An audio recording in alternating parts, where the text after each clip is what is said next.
Good morning, everybody. Welcome to another Coffee with Max. I'm your host, Max. That's coffee. And this coffee, by the way, is from Roasted by Jake. They're down in Longmont in Colorado. Definitely check them out. Super delicious. This is a Guatemalan light roast, and I love it. Love it, love it. Today, I want to talk about perfection and how that relates to music, how that relates to recording and practice. If you've been in the studio before, you know that usually you come in and you set up and you get all your mics the way you want them, and you have your engineer in one room, you have your tracking room, and maybe, not always, you'll have a producer. And what I'm noticing more and more these days is that there's no producer, which is an issue. I'll talk about that. And what ends up happening is your engineer starts becoming your producer, or you become your own producer. Now, if you don't know, a music producer, their job traditionally is to be the engine of the studio, to be the brain and the engine of the studio, to say, okay, here's what we need to do, here's why this isn't working, I need you to do this, this mix needs to go this way. They also act as a translator between the musician, the musician or the talent, and the engineer, and make sure that everything that happens in the studio serves the song, and not the engineer, not the musician only serves the song. So, what ends up happening if you don't have a producer, like I said, you become your own producer, or the engineer becomes your producer. And if you've ever recorded more than one take on a song, you know that eventually it becomes a game of, oh, but just one more.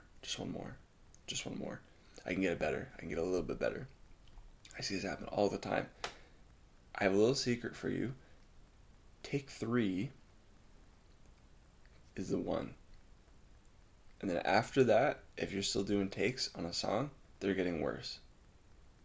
Maybe you can squeeze out a couple of good things in take 4, but by take 4, you've heard that song, you've heard that song 4 times, and you're probably getting sick of singing the same thing over and over again. So, no more than 3 takes, at least with some kind of a listening break. You start getting to 5, 6, 7 takes, you're not getting any better. So, here's what I've learned recording in the studio, and then recording myself as well, where I actually need to be my own producer and mix engineer all at the same time. So you walk into the studio, get everything set up. We're assuming this is a unique studio environment, so you're getting used to it. You're learning what the room feels like. You're setting up your instrument, and the engineer's getting the sounds that they want. That first take, most of the time, is take 0. In a sense. So that's going to be a throwaway take, because you're getting your sounds right, you're getting used to the room, you're getting warmed up usually, unless you're a super pro and you got warmed up in the car beforehand. You can come in and bang it out in one shot. But usually the engineer will want to make adjustments to the sound, so it's kind of a throwaway take.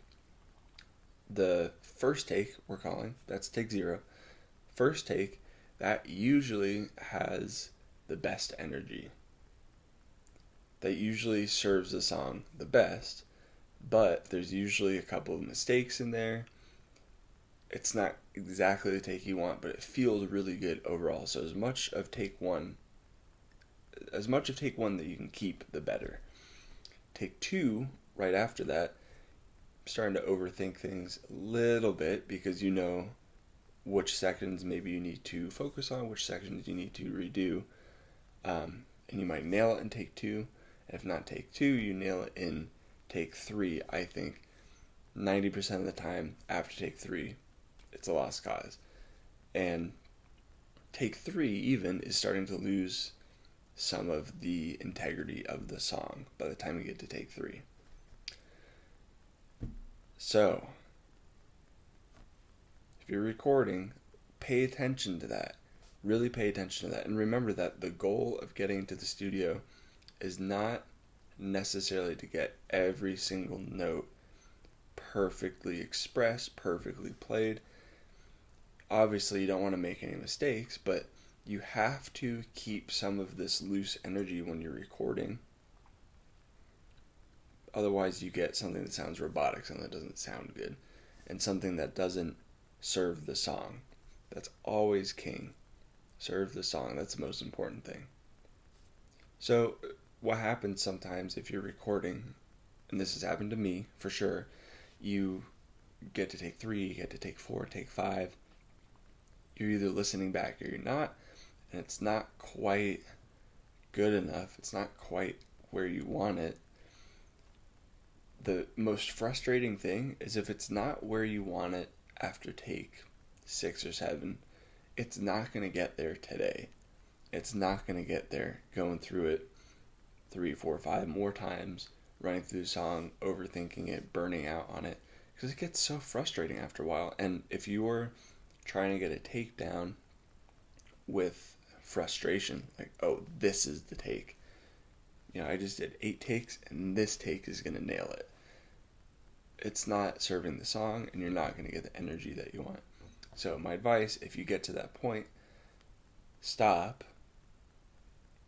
take a long break. If you're going to do it that same day, take a long break. Go and listen to something else. Go and listen to that same song and pretend like you've never heard it before. That's a great exercise too, to kind of hear what your audience is going to hear when they listen to that song. Try and get in their perspective. Try to understand what they're hearing. And then you'll know what your part needs to be. And you'll also understand that it doesn't need to be perfect. And you listen to some of the best records that are out there, and they're imperfect. A lot of those old Motown records with the Wrecking Crew on there, they would speed up. Like, listen to Ain't No Mountain High Enough. It just trucks all the way through. It's not perfect, but it's a great song. It sounds excellent. So make sure that you're always serving the song, and try to get out of a take hole where you're just doing the same takes over and over and over again, because it's not going to get any better, promise.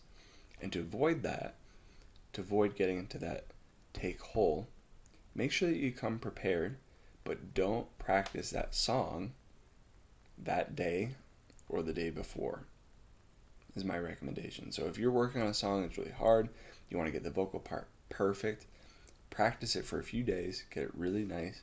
Practice it slow. Please practice it slow. Break it down. Work on the stuff that's hard. Don't try and whittle by it, because the problem is that you think about it while you're singing it, and then you lose what's in front of you. So practice it a few days ahead of time, and then the day of, stop.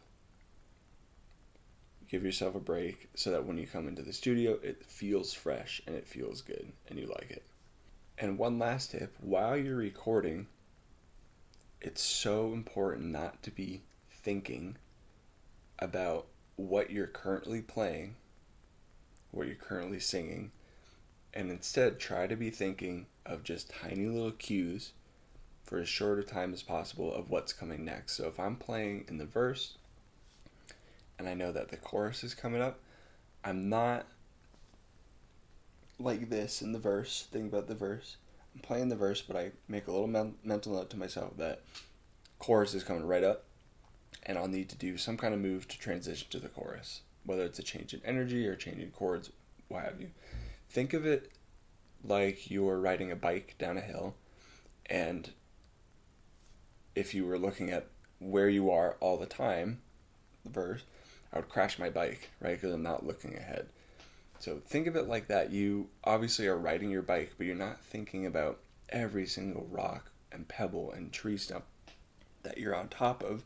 You're looking ahead because you're eventually going to get to what's in front of you, and you want to be prepared for what's in front of you.